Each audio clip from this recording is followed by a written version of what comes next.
All right, well, he lost both of his legs in a bomb blast while serving in Afghanistan.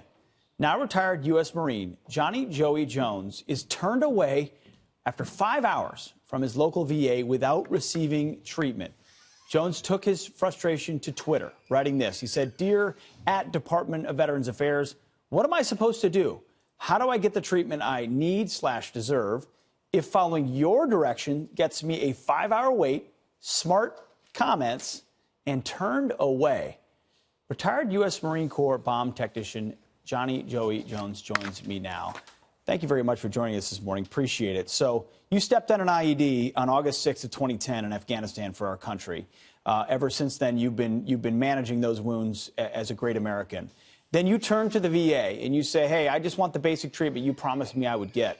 Talk to us about that story. Absolutely. And let me say, the treatment I deserve is for raising my right hand, not for accidentally getting blown up. Those just happen to be the injuries I need to treat. And so, you know, I've had no legs for 8 years. I've been a part of this system for 8 years. I've tried to keep my medical care actually through TRICARE and Medicare. And through a problem with Medicare, which they've admitted to be their fault, I really don't have that option right now. So I'm having to go to the VA.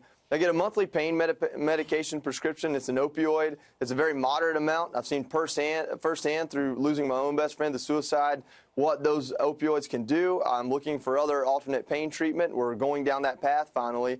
But until then, until I can move my treatment to VA, I needed to get a refill so that I could be ready for my May 21st appointment and talk to a pain medication doctor about that. My primary care doctor that's yet to be assigned to me in 18 months of going for checkups. Wait, so if 18 months of going for checkups, you've yet to be assigned to primary care, and then when you go in for care, you wait there we go 5 hours and are treated rudely Yes. for getting the care that you're looking for.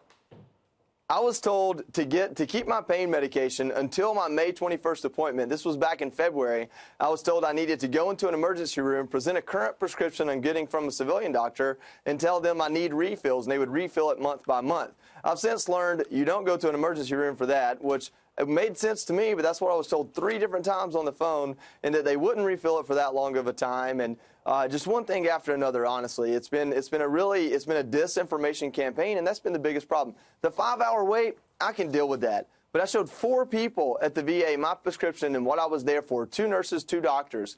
And finally, the second doctor just let me know, hey, this isn't our policy. We can't do anything for you. Since then, I've also learned from the gentleman who runs basically the physicians there in the emergency room that isn't a policy, it's a common practice. So each physician could decide to make that prescription. So long story short, they didn't know anything about my time on Fox News or my public persona, the fact that I can reach people and let them know. So before I left, I wrote my name and an email down. I said, listen, I want to let you know you're going to hear about this because this isn't right. Since then, I've heard from both my Georgia senators, 3 different representatives, multiple VA administrators because I've put this out there on Twitter. But the point is, that shouldn't be why they reach out to me and apologize or fix this problem. Well, good on you. You have the platform to do that, but the guys we served with, other guys don't, and so they get stuck inside the system. We did reach out to the VA for comment. They have not gotten back to us yet. But you also tweeted this about this incident. You said, "Okay, @RealDonaldTrump, I'm officially throwing my name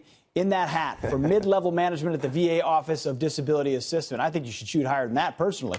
Backlog, smacklog, @Brian Mast, Florida, who's a congressman in Florida, who also lost his legs. "And I fought a war together, lost legs together, and recovered together. We'll fix this together, too." #Secretary Mast. You want to be a part of this solution. What is the solution, you think, at VA? Listen, 10 months after I lost my legs, I took myself to work at the House Veterans Affairs Committee under Chairman Jeff Miller. Matter of fact, the Marine Corps didn't even know that's what I was doing. I wanted to be a part of a solution. During that time, I went through the VA process, and since then, I've helped run 2 multi-million-dollar military nonprofits that work really well and provide brain treatment to veterans that just can't get it at the VA. I've known you very well. I know Brian Mast very well. There's a really nice short list for people who can fix this problem, especially the veterans on that list. If I can help you guys out, whoever it is that gets picked for this next job, that's what I want to do. The problem at the VA is a cultural problem. Listen, it doesn't take a lot to understand. The VA doesn't have to compete for our business. So if we can take our business and, more importantly, our funding elsewhere, a lot of those problems will self-correct because now they need that. That's a big problem there. On top of that, we're simply not getting to veterans quick enough. And we're not doing that because the metrics we use to judge the performance of the VA are you satisfied with your treatment is the only way we judge this. So there's a long way to go, but it can be done, and I hope to help out when I can. Absolutely. Well, Johnny Joey Jones, by bringing this to the public's attention, you're advancing the conversation. Of course, the president wants choice for veterans, which is exactly what you're talking about. That choice drives everything else. Keep up the fight. We're going to keep tracking you. Keep in touch with us as well. Appreciate it. Thanks, Pete. You got it.